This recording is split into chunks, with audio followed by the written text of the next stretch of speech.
Saudara-saudari di dalam Kristus yang saya kasihi, selamat malam.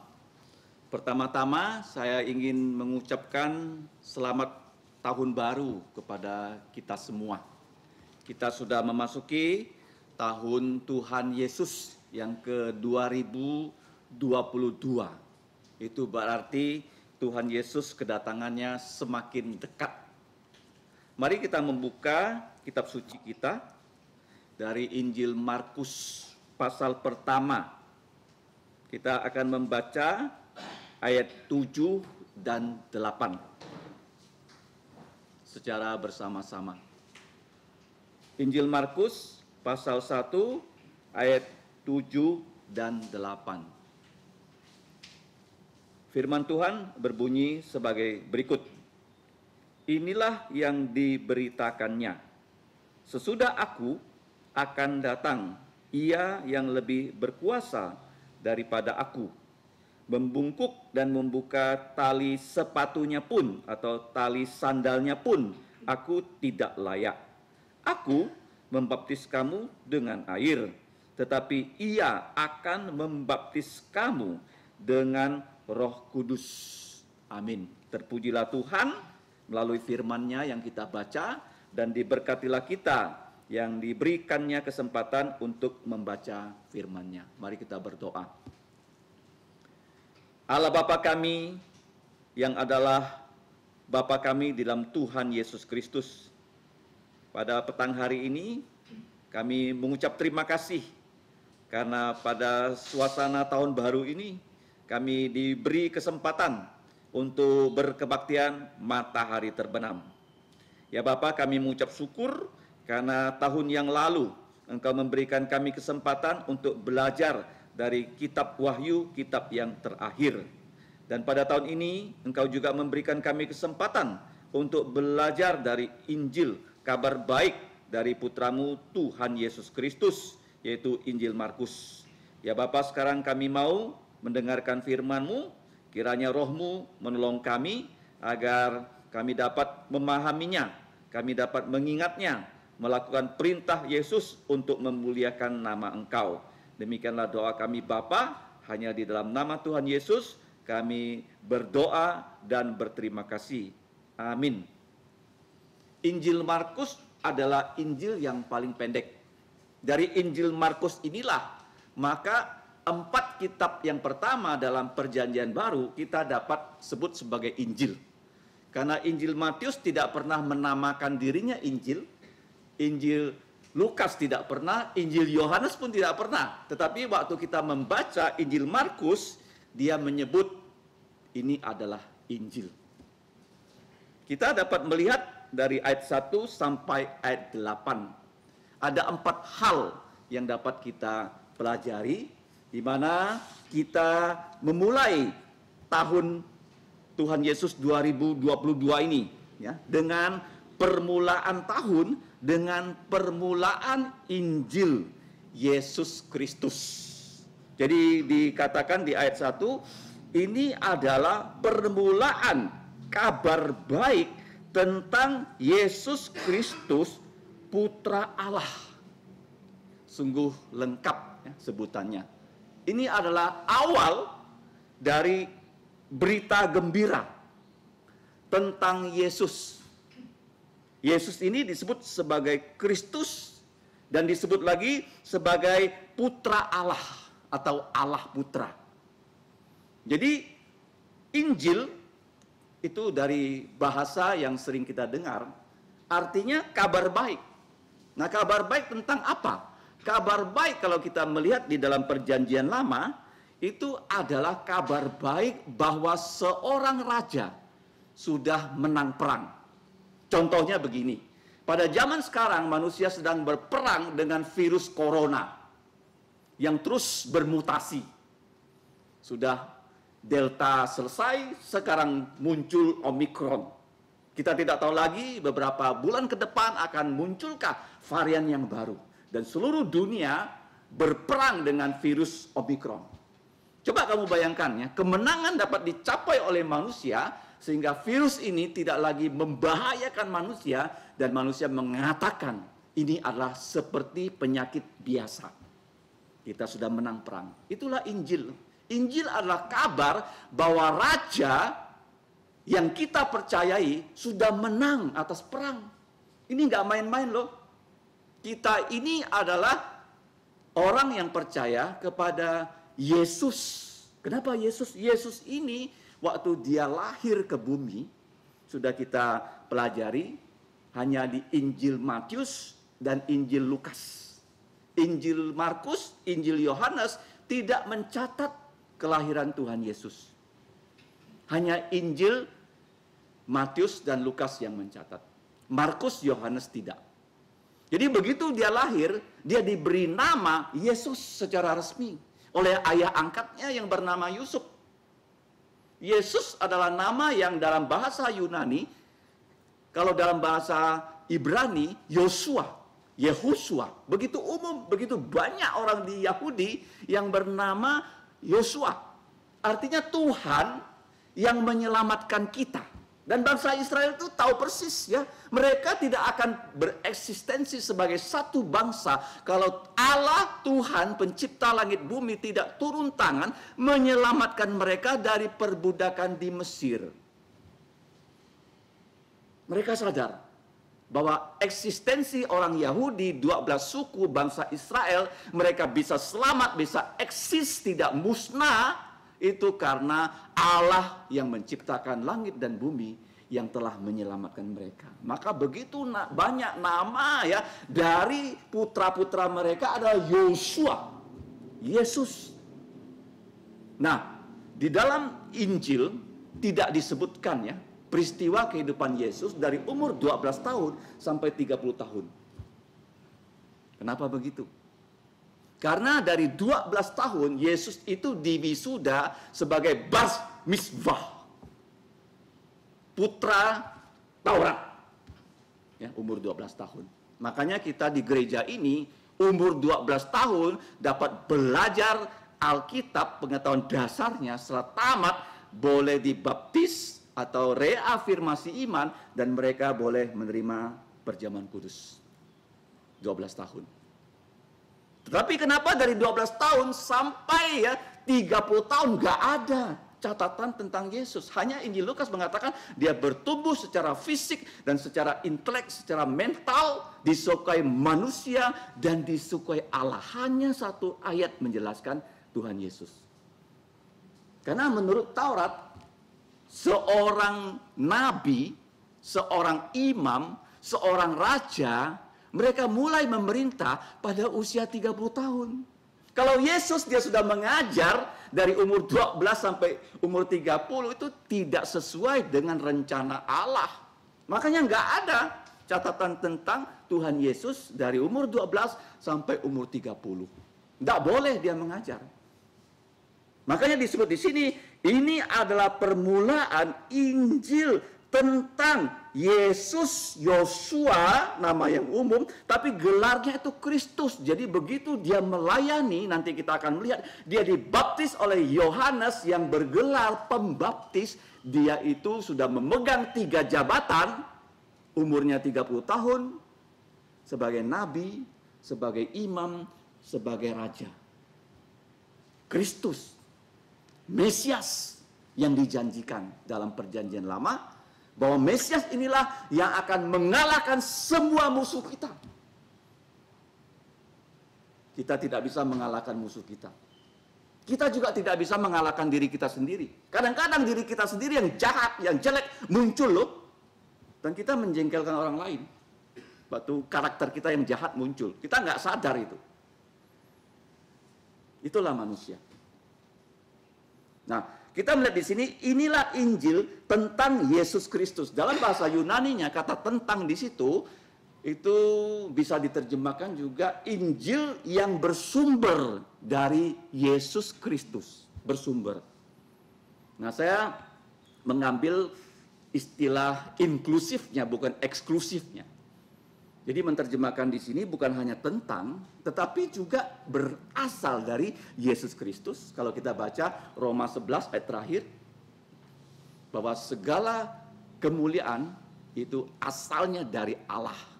kemudian melalui Allah dan untuk Allah saja.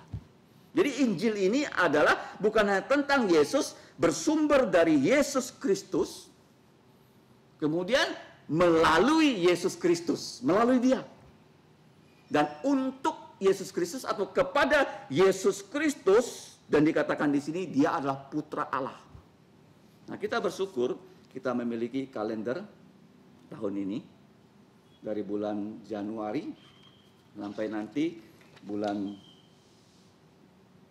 Juni ya, tahun Tuhan 2022. Setiap hari kita mencantumkan gelar dari Tuhan Yesus. Dia adalah Yesus namanya, gelarnya Kristus, dan di sini dia adalah Allah Putra atau Putra Allah. Dia bukan manusia 100% saja, tapi dia adalah Allah yang Maha Kuasa.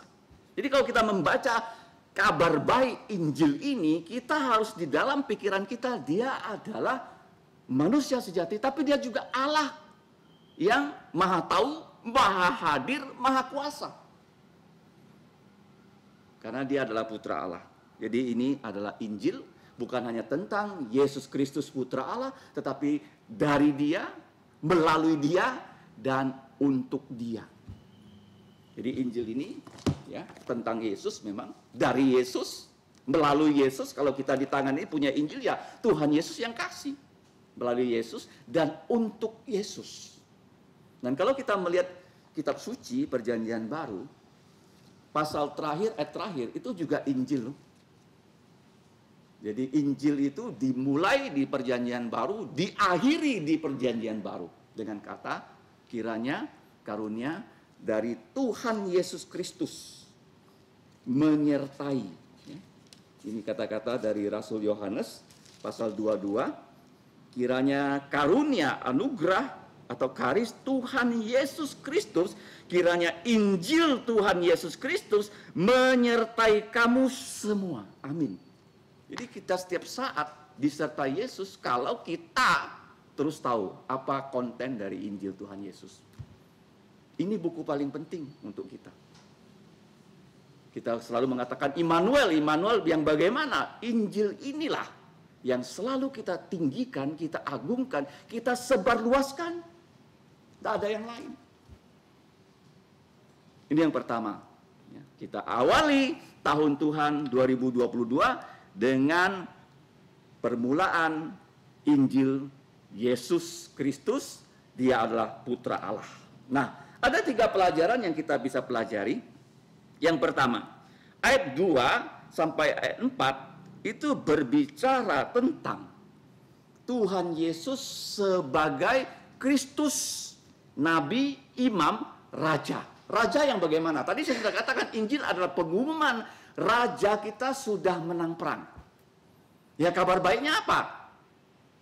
Seluruh manusia sudah berhasil mengalahkan virus corona. Berita seperti itu adalah kabar baik, berita seperti itu adalah Injil.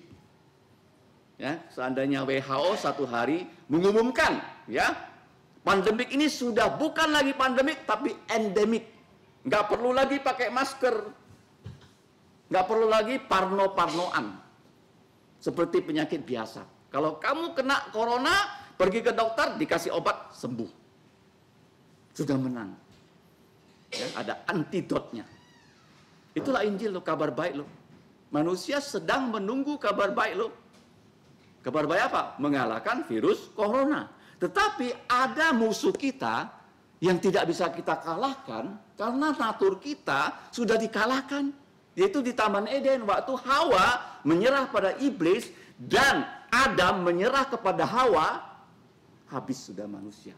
Tidak bisa berperang melawan dosa, melawan godaan setan. Tetapi kalau kita lihat Tuhan Yesus, dia berhasil ya, mengalahkan pencobaan. Inilah Injil. Nah, Injil itu kita lihat dijanjikan sebelumnya. Jadi raja, segala raja itu dijanjikan oleh kitab suci. Nah, saya sering berkata, Allah adalah pencipta, Tuhan adalah Allah yang berjanji. Nah, di dalam Alkitab ini begitu banyak janji-janji Allah. Kalau kita mau menjadi manusia yang diberkatinya, kita tiap hari membaca. Nggak mungkin ya, kalau kita tidak membaca Alkitab ini setiap hari, kita bisa tahu janji-janjinya Allah. Nggak bisa. Janji yang pertama dalam kitab Kejadian pasal 3 ayat 15 yang disebut dengan kabar baik yang pertama. Mari kita buka ya. Apa itu Injil yang pertama? Kabar baik yang pertama. Dalam kitab Kejadian pasal 3 ayat 15. Nah, di situ dikatakan, aku akan, Tuhan di sini mengadakan permusuhan antara engkau, yaitu iblis, ular, dengan perempuan ini, dan keturunanmu dan keturunannya perempuan, yaitu Yesus yang lahir dari anak darah Maria akan meremukkan kepalamu, dan engkau akan meremukkan tumitnya. Ini terjadi waktu Tuhan Yesus disalib. Inilah kabar baik yang kita dapatkan ya dari Injil Matius, Injil Markus, Injil Lukas, Injil Yohanes, bahwa Yesus waktu dia disalib, dia mengalahkan musuh terakhir kita, yaitu maut dengan mati, tapi dia bangkit dari kematian. Raja segala raja yang mengalahkan maut itu sudah dijanjikan di dalam kitab para nabi. Markus, siapakah dia? Di dalam Injil Markus tidak ada nama Markus loh. Ya, dia tidak mengatakan dia yang menulis Injil Markus. Coba kita buka dalam Injil Markus pasal 14 ayat 50.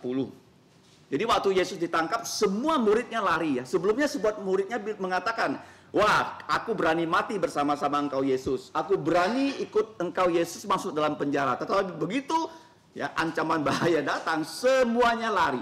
Nggak ada yang berani mengaku mereka adalah murid Yesus. Lalu semua murid itu meninggalkan Yesus dan melarikan diri. Ada seorang muda yang pada waktu itu hanya memakai sehelai kain lenan untuk menutupi badannya mengikuti dia, Tuhan Yesus. Mereka hendak menangkap dia, tetapi dia melepaskan kainnya dan lari dengan telanjang. Siapa dia?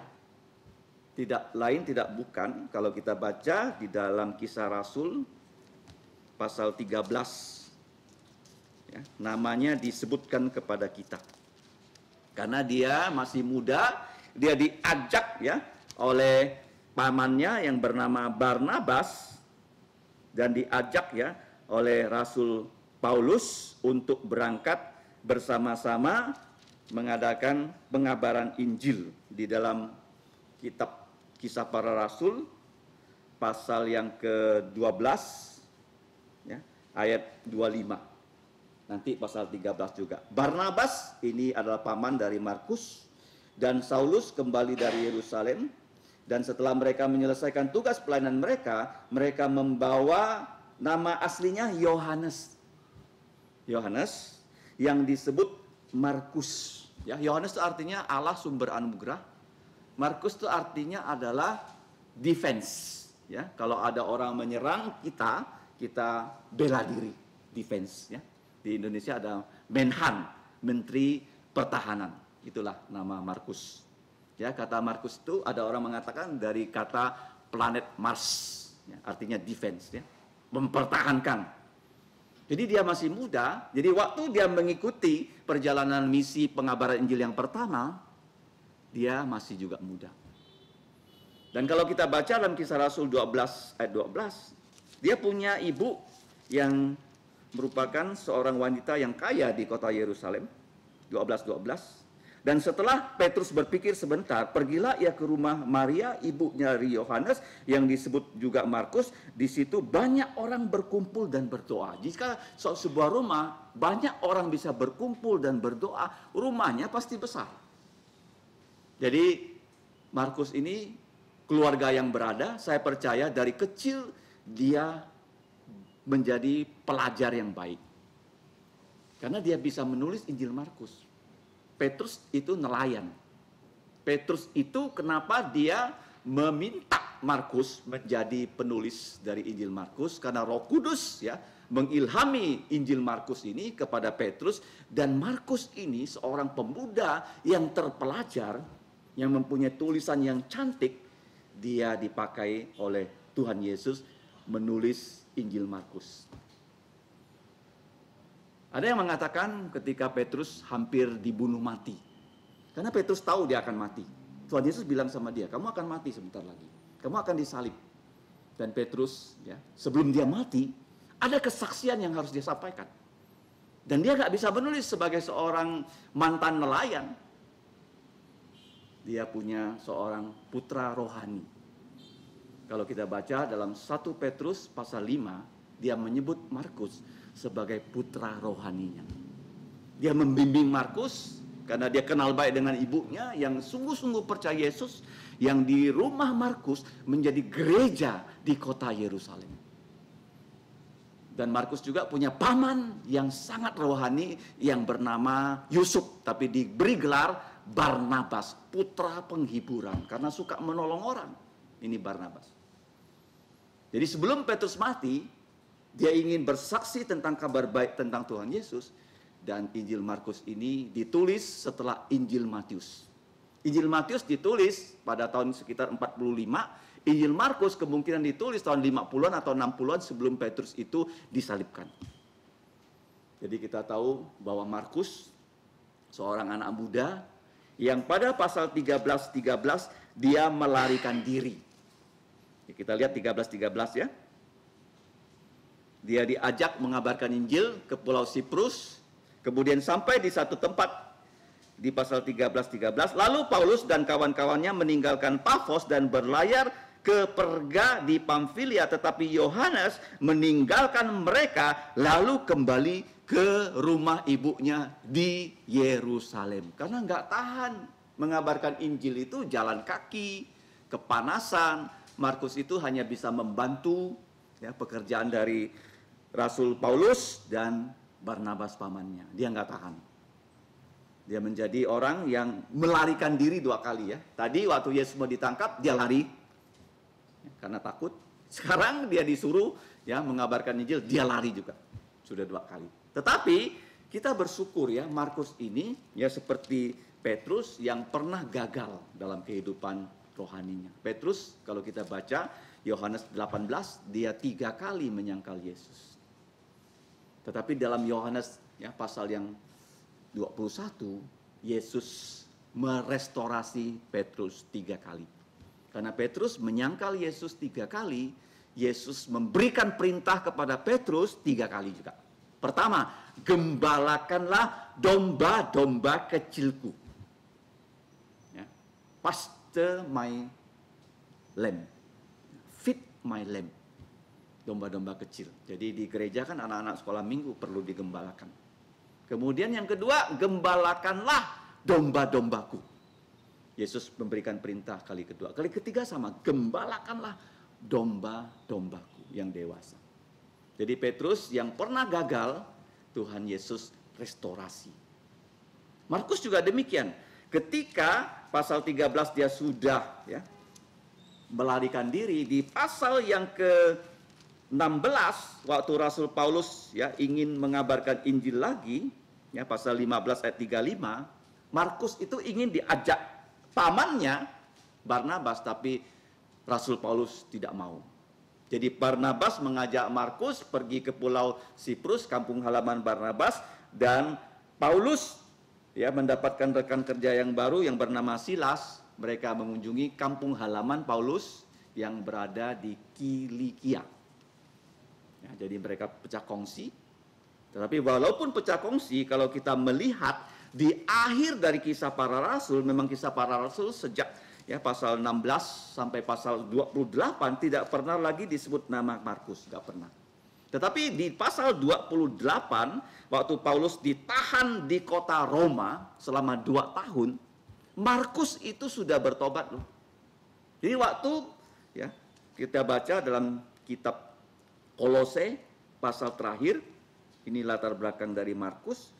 Kolose pasal 4, ya, di situ dikatakan bahwa Markus yang bersama-sama dengan Rasul Paulus yang berada di kota Roma itu menyampaikan salam ya, kepada gereja yang ada di Kolose. Ya, Kolose pasal terakhir ayat yang ke-10. Ya. Salam kepada kamu, ya, kepada kamu, ya salam kepada gereja di Kolose dari Aristarkus, temanku sepenjara, dan dari Markus kemenakan Barnabas. Berarti ya, waktu Paulus di dalam penjara kota Roma, pasal 28 Kisah Para Rasul, dia menulis 4 surat, Efesus, ya, Kolose, Filipi, dan Filemon, Ekofifi. Markus sudah bertobat. Jadi kita lihat ya, walaupun dalam Kisah Para Rasul nama Markus dan Barnabas tidak pernah lagi disinggung, tetapi di penghujung pelayanan Rasul Paulus, Markus sudah bertobat. Jadi kita melihat ya, Injil Markus ini adalah sebuah buku yang menamakan dirinya Injil. Ya, kita kembali ke Injil Markus pasal 1. Nah, jadi raja, segala raja itu sudah dijanjikan di dalam kitab Nabi. Di sini hanya disebut Nabi Yesaya. Kita baca ayat yang kedua dan ketiga. Lihatlah, aku menyuruh utusanku. Di sini kata utusan dalam bahasa Ibrani adalah malaki, ya, utusanku mendahului engkau. Ia, utusanku ini, akan mempersiapkan jalan untuk kamu. Ada suara yang berseru-seru di padang gurun, persiapkanlah jalan untuk Yehova, untuk Tuhan, dan luruskanlah jalan untuknya. Jadi dari ayat 2 dan 3 kita tahu bahwa raja, segala raja sudah dijanjikan di dalam kitab suci perjanjian lama. Nah, ayat 2 adalah kutipan dari kitab Malaki pasal 3, utusanku, ya. Tetapi di dalam ayat yang ketiga itu adalah kutipan dari Yesaya 40 ayat 3. Yesaya 40. Jadi begini loh, sebelum Tuhan Yesus melayani, 6 bulan sebelum dia melayani, itu Tuhan sudah berjanji dia akan mengutus satu nabi yang terakhir, dan nabi ini mempunyai kuasa yang luar biasa. Nanti akan kita lihat di ayat 4 sampai ayat 6. Ya, jalan yang dia persiapkan bukan berarti dia membangun jalan seperti di negara Indonesia, ya. Banyak jalan dibangun sehingga mobil bisa lewat, ya, motor bisa lewat, ya, bukan jalan tanah. Ya, jalan yang sudah dibeton, yang sudah diaspal. Bukan seperti itu. Memang zaman dulu kalau seorang raja yang mengumumkan kemenangan atas perang, dia harus berjalan dengan parade. Dia nggak akan datang sendiri, dia membawa jenderalnya, dia membawa tawanan di belakangnya, dan mereka akan diarak masuk ke kota itu. Kami sudah menang. Nggak main-main loh. Jadi raja kita Yesus sudah menang, dan itu diumumkan, dan harus jalan yang dilalui itu adalah jalan yang sudah diratakan, jalan yang sudah ditimbun, tidak ada beceknya, nggak buat macet, sehingga mereka lewat dan semua bisa menyaksikan bahwa jenderal ini, raja ini sudah menang perang. Tapi jalan yang dipersiapkan di sini kalau kita baca, itu adalah lubuk jantung manusia. Dikatakan bahwa Tuhan Yesus datang kepada ciptaannya, tapi ciptaannya tidak mengenal dia. Kepada miliknya, tapi miliknya tidak menyediakan tempat untuk dia lahir loh. Jadi Yohanes ini, dia berkhotbah, nanti kita lihat apa yang dia khotbahkan. Ayat 4 sampai 6. Demikianlah Yohanes, putra dari Zakaria dan Elisabet, yang dapat kita baca di Injil Lukas, yang lahir secara ajaib karena mamanya Elisabet sudah mandul. Dan papanya Zakaria sudah berdoa minta keturunan, gak dikasih. Dan dia saya rasa tidak berdoa lagi. Tiba-tiba dia sudah tua, istrinya sudah mati haid, malaikat Gabriel muncul kepada dia. Kau akan punya anak laki-laki. Dia nggak percaya. Di bait Allah malaikat berbicara pada dia, dia tidak percaya loh. Kata-kata pesan dari Gabriel, dari Tuhan. Sehingga malaikat bilang, kalau begitu kamu jadi bisu. Ya, Tuhan bisa membutakan mata kita kalau kita nggak percaya. Tuhan bisa juga membuat kita bisu kalau kita tidak kabarkan Injil. Kita nggak percaya Injil kan? Nggak pernah kabarkan Injil. Tiba-tiba bisu. Berapa lama? Seperti Zakaria, 9 bulan. Dia hanya bisa gini, bahasa isyarat. Kamu bayangkan ya. Dia nggak percaya. Kita nggak percaya kepada Injil. Nggak pernah beritakan Injil. malu akan Injil Yesus. Dibuat bisu nanti. Benar-benar nggak bisa kabarkan Injil. Seperti Zakaria. Berapa lama? 9 bulan. Jadi ketika Yohanes lahir, ditanya siapa nama dari anak itu. Kami mau kasih nama dia loh, Zakaria. Karena Zakaria kan bagus tuh, seperti bapaknya. Kemudian dia minta tablet ya. Nah, sekarang kan banyak tab kan, tablet. Sini tabletnya. Dia nggak bisa ngomong. Dia tulis namanya Yohanes. Yohanes ya namanya ya. Baru dia bisa ngomong. Begitu dia bisa ngomong, dia langsung memuji Tuhan loh Zakaria ini. Yohanes ini ternyata dia hidup ya sebagai orang yang tidak biasa. Dan dia punya satu gelar yang tidak ada nabi di Perjanjian Lama punya gelar itu loh. Yohanes gelarnya pembaptis. Kenapa membaptis? Pembaptisan dia membaptis orang di padang gurun. Jadi padang gurun itu tidak banyak air. Jadi orang datang kepada Yohanes, dia berkhotbah. Khotbahnya hanya singkat. Bertobatlah karena kerajaan Allah sudah dekat. Artinya begini, kamu ini jahat. Ya, sekarang Allah ingin mengampuni dosa-dosa kamu. Kamu harus bertobat. Kalau nggak bertobat, kerajaan Allah datang. Allah akan menghakimi dan menghukum kamu. Coba kita lihat dalam Injil Matius, apa yang dia serukan. Ada suara berseru-seru di padang gurun, pasal 3 ayat 2 Injil Matius, pada waktu itu tampillah Yohanes, gelarnya pembaptis di padang gurun, ya, Yudea, dan memberitakan, dia berseru, bertobatlah kamu semua.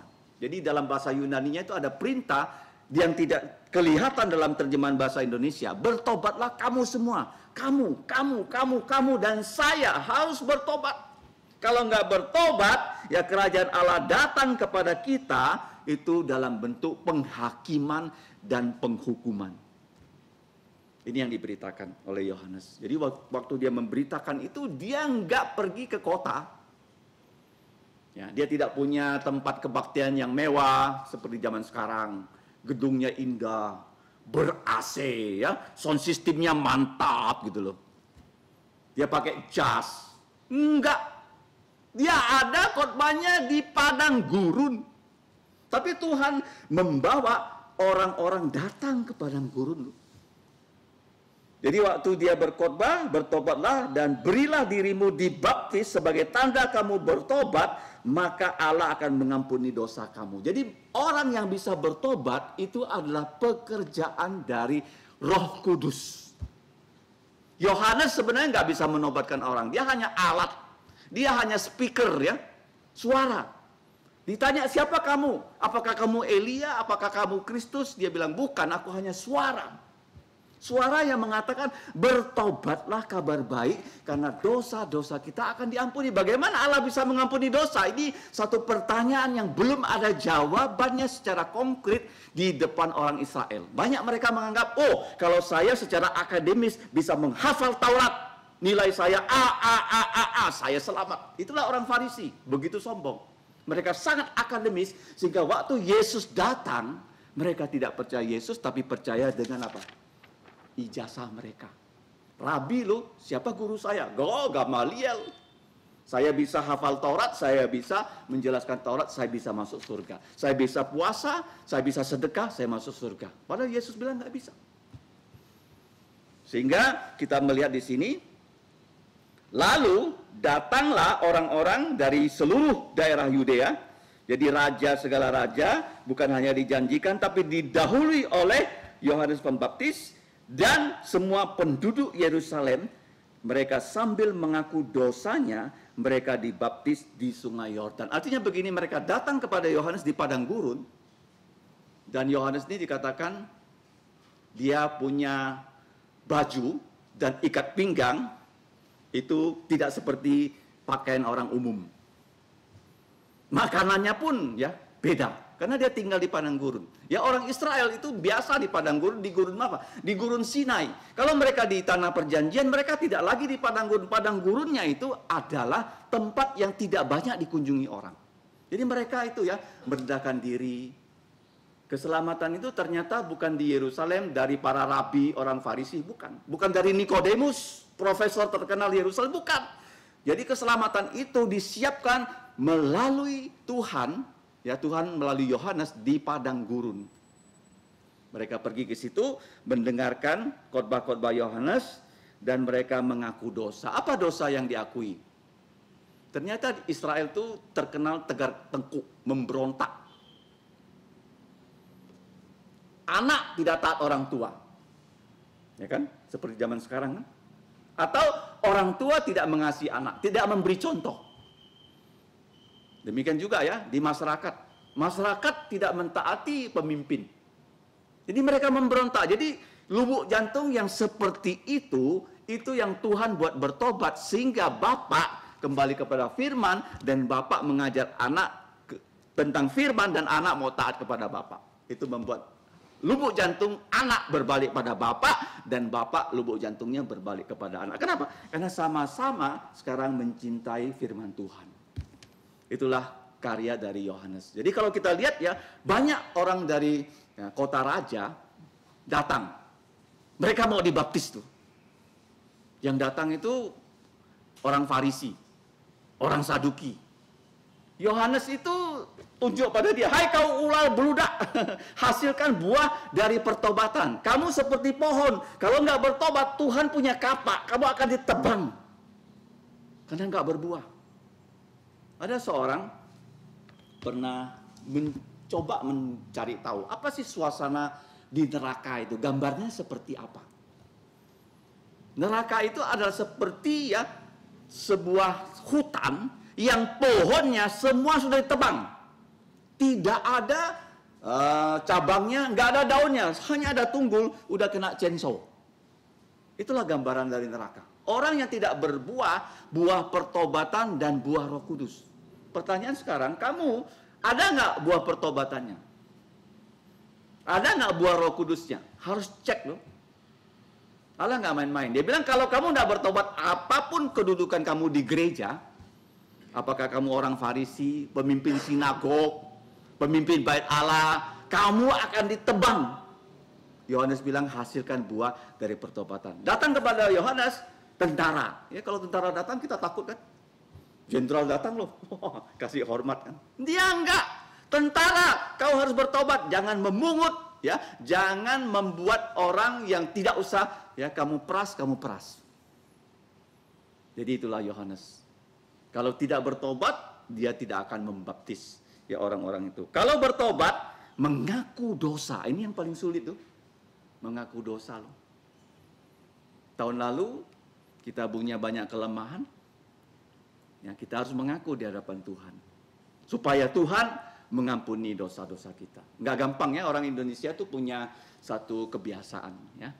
Nah, kalau ada kata-kata yang salah dari saya, tolong dimaafkan. Ini orang Indonesia. Ada nggak background Alkitabnya? Ada sih. Kita harus saling mengaku dosa. Sebagai manusia kita punya kelemahan. Dan kita harus tahu loh kelemahan kita itu jangan kita ulangi di tahun ini. Jangan ya. Kita tahu dan kita harus mengaku. Mengaku artinya apa? Bertobat itu artinya tidak mengulangi dosa yang sama. Itulah bertobat. Bukan berarti, oh saya mengaku dosa, nah, besok buat lagi. Itu bukan namanya bertobat. Itu bukan bertobat itu namanya. Menipu. Menipu. Jadi Yohanes bilang mengaku dosa dan mereka dibaptis. Baptisan itu tidak menyelamatkan. Baptisan itu hanya tanda kita disucikan ya dengan air, dan air itu melambangkan firman. Apa yang bisa menyucikan kita? Firman Tuhan.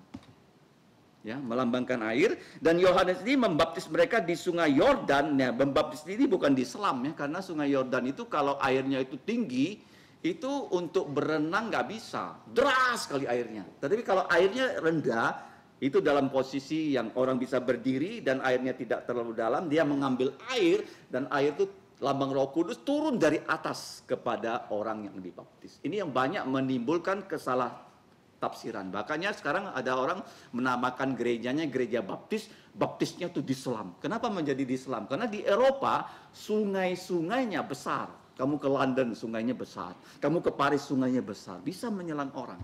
Kalau sungai Yordan, itu sungai yang dangkal.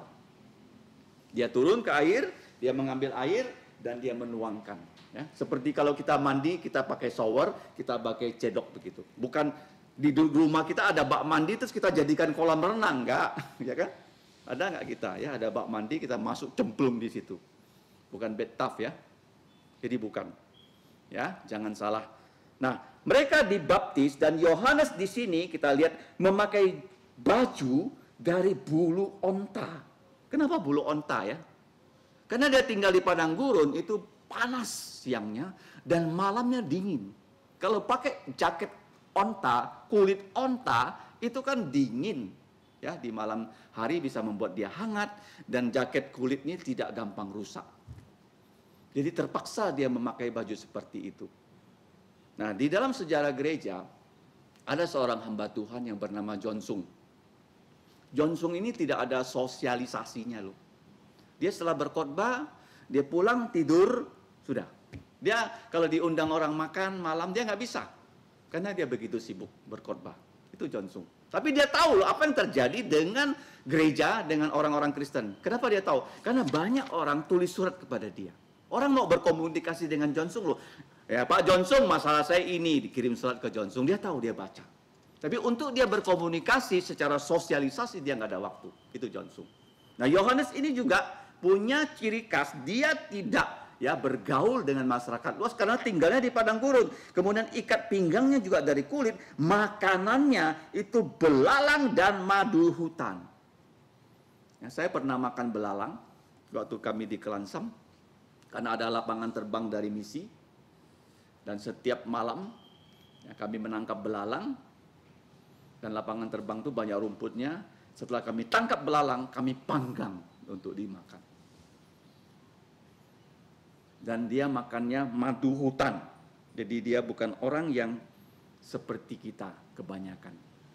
Tuhan siapkan dia hanya untuk melayani, kalau kita lihat pendek waktunya. Jadi pendahulu Yesus hanya melayani 6 bulan. Setelah itu dia ditangkap oleh Herodes dan dipancung kepalanya oleh Herodes. Berapa lama dia melayani? 6 bulan. Dan dalam 6 bulan dia melayani, beribu-ribu orang bertobat loh. Itu tanda Mesias akan datang ke Israel. Sudah dijanjikan di kitab Malaki, di kitab Yesaya. Dan orang Israel kalau tidak mengetahui hal itu, mereka keterlaluan. Karena Yesus ketika ditanya, kamu mengusir orang yang berdagang di bait Allah, apa sih otoritas kamu? Yesus gak mau jawab. Yesus bilang, coba kasih tahu saya dibaptis oleh Yohanes, dia bukan karena bertobat dan dosanya diampuni, dia dibaptis karena dia diurapi menjadi Kristus. Dia adalah nabi, memberikan kitab suci, dia adalah imam, mati untuk dosa kita, dia adalah raja yang mengalahkan maut. Dia tanya kepada pemimpin agama. Baptisan Yohanes dari Allah kah ada atau dari manusia? Ya jelas-jelas dari Allah, mereka nggak mau jawab. Karena kalau mereka jawab, itu dari Allah. Loh, kamu kok gak percaya saya sebagai utusan Allah? Yang dikatakan ada yang mendahului aku. Orang namanya Yohanes, dia sebagai pembaptis. Saya tadi katakannya di perjanjian lama, gak ada nabi yang membaptis. Kenapa pembaptisan itu? Karena nanti Tuhan Yesus akan menyuruh murid-muridnya membaptis dengan air untuk orang yang percaya. Ya, kita kabarkan Injil, orang itu percaya Yesus, orang yang percaya itu punya hak untuk dibaptis. Dan hamba-hamba Tuhan punya kewajiban membaptis. Karena inilah ciri khas dari pelayanan Yohanes, beribu-ribu orang dibaptis. Dan ciri khas dari murid-murid Yesus, mereka sebelumnya sungguh-sungguh menjadi murid Yesus yang bagus. Mereka itu menggantikan Yohanes membaptis. Sehingga orang yang dibaptis oleh murid-murid Yesus lebih banyak daripada yang dibaptis oleh Yohanes. Karena Yohanes pelayanannya meredup, dia berkata, aku harus makin kurang, Yesus harus makin bertambah. Yang terakhir, yang pertama, apa itu Injil? Berita kemenangan raja. Yang kedua, raja segala raja ini, itu dijanjikan dalam kitab suci. Yang ketiga, raja segala raja itu didahului oleh tokoh yang spesial seperti Yohanes Pembaptis. Semua orang harus tahu Yohanes itu mendahului Kristus. Yesus sekarang gelarnya adalah Kristus. Yang terakhir, Raja segala raja adalah Allah yang Maha Kuasa. Jadi kalau kita belajar Injil, kita jangan lupa walaupun Injil Markus itu menokohkan Yesus sebagai budak yang selalu melayani. Tetapi Yesus itu sesungguhnya juga adalah putra Allah. Walaupun Injil Markus ini begitu banyak kata-kata segera. Kenapa segera? Karena segera itu adalah istilah yang dipakai oleh budak yang setia. Markus pernah tidak setia, sekarang dia menjadi budak yang setia. Petrus pernah tidak setia, sekarang dia menjadi budak yang setia. Apa yang diperkenalkan oleh Yohanes? Ini adalah yang diberitakan oleh Yohanes ya ketika dia mengabarkan tentang pertobatan. Ada berita yang lain, sesudah aku akan datang ia yang lebih berkuasa daripada aku. Yohanes itu adalah orang yang pada zaman itu selama 6 bulan orang yang paling berkuasa di Israel. Raja Herodes kalah, Pilatus pun kalah loh dengan dia loh. Kenapa? Karena semua orang datang kepada dia. Dan semua orang yang datang kepada dia mendengarkan firman Tuhan yang dia sampaikan. Orang-orang itu bertobat mengaku dosa dan jumlahnya begitu banyak. Itu jalan dipersiapkan untuk Yesus. Sehingga nanti kalau Yesus melayani sudah punya ya sekelompok orang yang sudah sebenarnya bertobat. Jadi kita lihat di sini dia mengatakan akan datang ia yang lebih berkuasa daripada aku. Nah, bagaimana dia tahu Yesus? Kalau kita baca ya, ada pesan dari Roh Kudus kepada Yohanes, nanti kalau kamu membaptis orang, kamu harus bilang siapapun dia yang datang, bertobat. Dia bilang, iya saya bertobat, saya berdosa, saya mengaku dosa, kamu baptis dia. Kalau nggak mau, nggak boleh.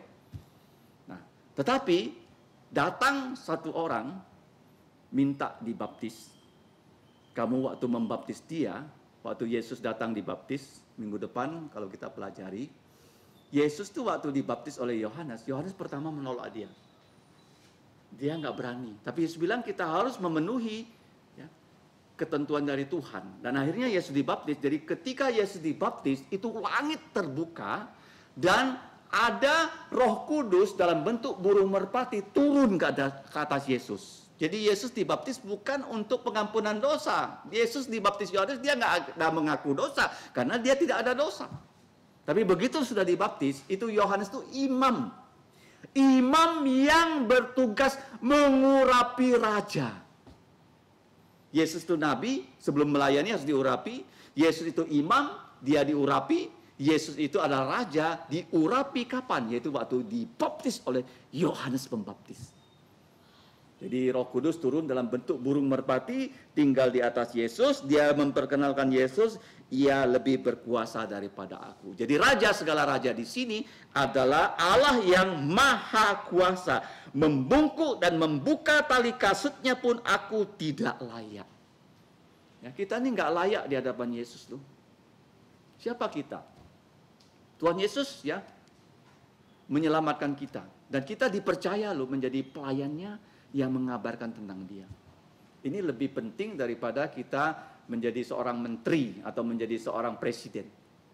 Kita mengabarkan tentang Tuhan Yesus, dan Yesus itu ya, kalau kita lihat di sini Yohanes tahu persis ya, kalau dia dibandingkan Yesus bagaikan langit dan bumi. Karena Yesus putra Allah, Yohanes adalah manusia biasa yang berdosa yang harus diselamatkan oleh Tuhan Yesus. Kemudian dia mengakhiri dalam ayat ke-8, aku membaptis kamu dengan air.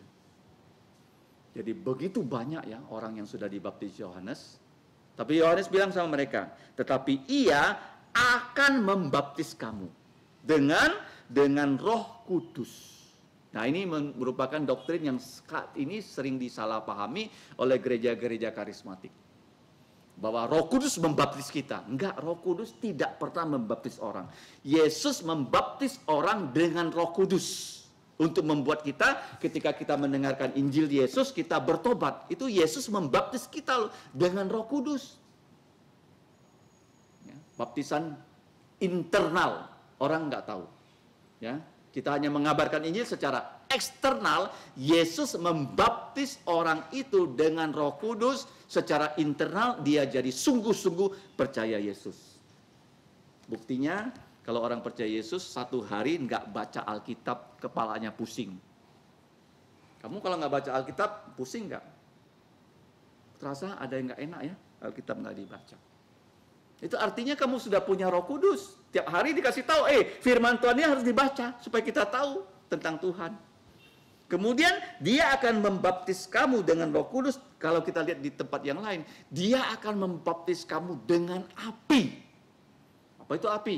Kalau tidak percaya Yesus, ya bukan dibaptis dengan Roh Kudus, dibaptis di dalam neraka.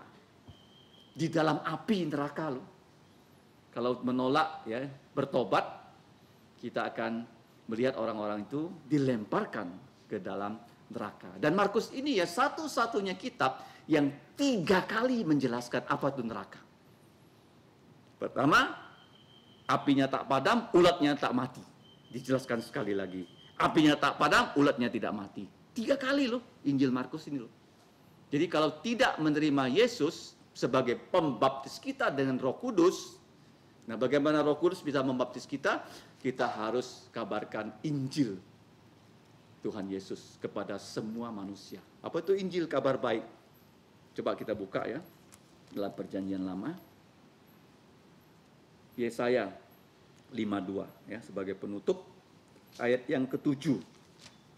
Di situ ada satu penjelasan yang jelas sekali tentang kabar baik ya. Tentang raja kita yang sudah menang, Yesaya 52 ayat yang ke-7.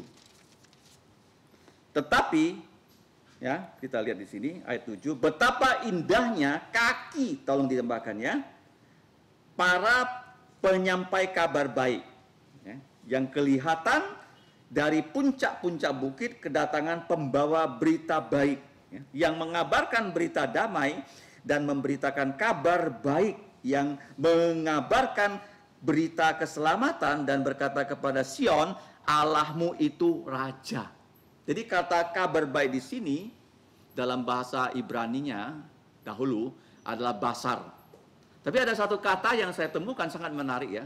Kabar baik ini adalah bisa ya dengan kata Ibrani bersorak. Ya, bukan bersorak tapi bersorah gitu. Ya, kata bersorak. Jadi orang mendengarkan ya kabar baik ini dia langsung senang, ya, bersorak. Nah, kata basar, kata bersorak ini oleh penerjemah dalam bahasa Ibrani ke Yunani mereka menggunakan kata euangelion. Eu itu baik, angelion itu berita, berita baik. Berita baik apa? Tuhan Yesus adalah raja kita yang sudah mengalahkan maut dan dia punya tubuh mulia. Dan dia berjanji kepada orang yang percaya akan diberinya tubuh yang mulia. Itulah Injil. Jadi bukan sekedar diberitakan, tapi ya Injil itu adalah kekuatan Allah yang bisa menyelamatkan ya, orang yang berdosa. Kalau di dalam Perjanjian Lama, ya kabar baik itu, kabar baik apa saja namanya Injil.